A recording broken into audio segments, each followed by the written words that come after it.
For exercise 6, download and open the Jump Practice InDesign file. When you open this in InDesign, you'll notice that the first page has some solid, just plain text articles. And we're going to practice jumping these articles to the second blank page within this document. Now, before we begin, we need to create a little jump text box that we can place at the end of each of our articles as needed. To do this, let's grab our type tool, and I'm going to work outside on the pasteboard. I'm going to click and drag. Now the style of these jump text and article jumps can be different depending on the newspaper you work for. But for the purposes of this exercise and all of the projects, we're going to keep them all relatively exactly the same. I'm going to type in C, comma, article title, hit return, and then give it the page number, page 2. As far as the formatting goes, let's highlight our text. I'm going to push it to the right-hand side. And instead of doing Minion Pro, let's set our type to be Myriad Pro. Bold italic. I like that. The size of it, we'll make it 13 point with, let's give it a 14 point leading. So that looks pretty good by itself. The final thing we need to do is rather than having the text at the top of our text box, we want it to be aligned at the bottom of it. You'll see why in just a second. So we're going to highlight everything. Let's go to Object, down to Text Frame Options. And within the text frame options, change your vertical justification from top to bottom. Say OK. Now you can see it's aligned nicely at the bottom of the edge. The final thing we need to do is to choose our black arrow and then turn on text wrapping around this text box. This way, when I click and drag it into an article, it'll automatically flow around that article. Additionally, when I place it in the article, you can see I can give myself a little bit of wiggle room or space between the text and the jump text, so I can click and drag down as necessary. This is a little too close to it for the way I like. Also, we want to make sure the page number is aligned to the bottom of the last baseline. So this one's down by 1 too much. Let's pull it up, and then we'll pull this up and give it 1 pica of space. So there's our jump title for this one. Let's place a jump title for each of the different articles that we're working on. So we'll take this one, we'll make a copy of it, place it down here. Now this jump title should stretch the length of your last article's column width, even if it's in bastard measure. In this case, if this is running 2 columns over 4 columns, it still should go all the way across. And let's align it again to our last baseline grid. Let's make a copy of this one for this one down here. Again, change up the width of it. Oops, make sure it doesn't rotate though. Let's copy this one over.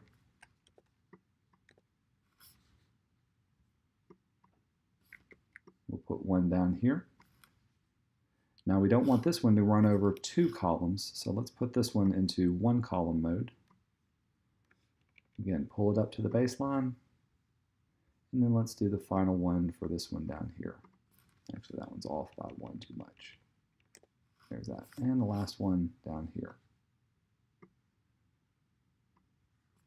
All right. Now that we've got some article jump text, let's give each one a proper name. The name of your article's jump title should be something that correlates to the article or the article's title itself. It shouldn't be as long as it, so just 1 or 2 or 3 words. So in this case, this one's talking about the marathon bombing investigation. I could simply type in bombing investigation. And that would fit well. I can go to Knights Bail Revoked. This one could be called Bail. U.S. charges and spy ring. So for this one, we can call spy ring charges. Brain surgery leads to eyelid research. We'll call this one surgery research.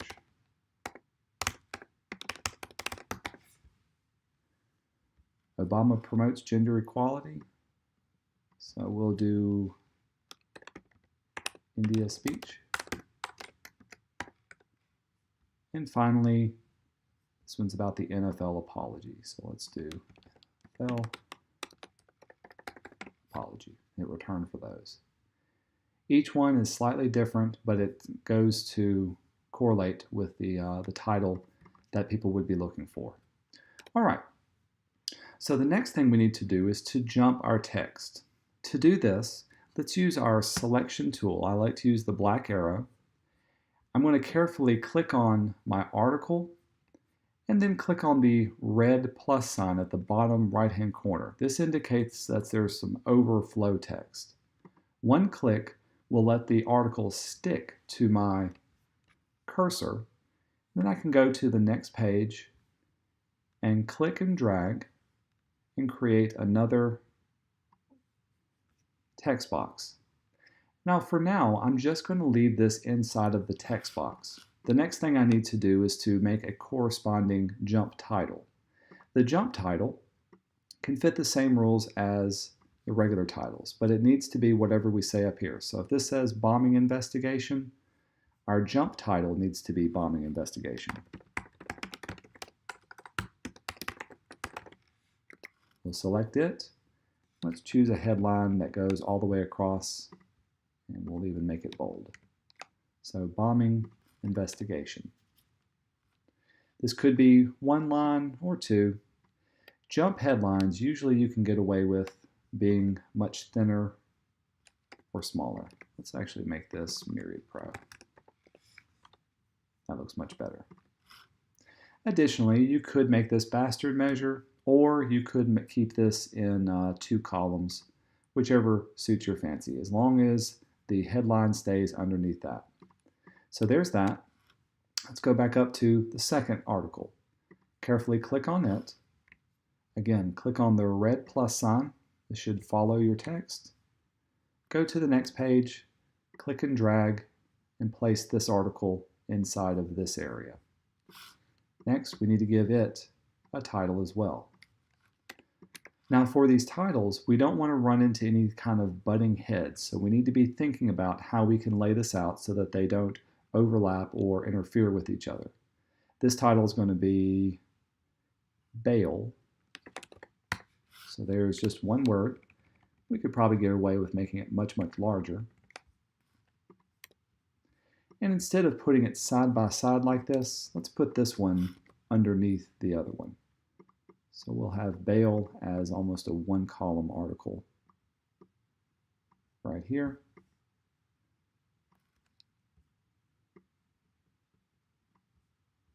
We'll drag that and make it fit because I know it'll fit like this. So with this, when you're finished up, you should have text jumping from the first page to the second page. Once it's on the second page, pay attention to the rules to make sure none of the headlines butt up against each other, and then also go back and fix any widows or orphans.